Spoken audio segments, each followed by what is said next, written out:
Novel corona virus विश्वव्यापी महामारी का रूप इख्तियार कर लिया। ऐसे में जरूरत है हम सबको एक दूसरे का साथ देने का, क्योंकि यह खतरनाक बीमारी न बंदूक से डरता है, न तलवार से, न तोप से डरता है, न ही बम से। ये डरता है तो सिर्फ अकेलेपन से, और इसकी ताकत भीड़ भाड़ में और भी ज्यादा बढ़ जाती है। इसलिए आप सबसे अपील है, कृपया घरों में रहे और घर में रहकर जाबाज सैनिक की तरह इस खतरनाक बीमारी को लड़ने में शासन प्रशासन की मदद करें। धन्यवाद।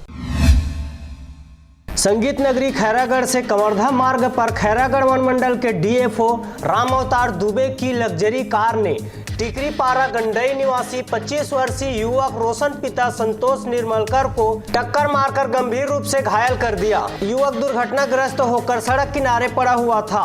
तभी वहां से गुजर रहे राजनांदगांव के सांसद संतोष पांडे ने रुककर घायल युवक को अस्पताल पहुंचाया। घायल युवक संतोष निर्मलकर के हाथ पैर व सिर में गंभीर चोट होने की वजह से उसे जिला चिकित्सालय राजनांदगांव रिफर किया गया। इस मामले पर सवाल ये खड़ा होता है कि क्या इस मामले पर कोई कार्रवाई होगी। ताजा जानकारी मिलने तक इस घटना में कोई मामला दर्ज नहीं किया गया था। दुर्घटना करने वाला उक्त वाहन वन मंडल के एक ठेकेदार का है, जिस पर क्या कार्रवाई होती है ये देखने वाली बात होगी। खैरागढ़ से पारसमणि भारती की रिपोर्ट, आरजे रमझाझर।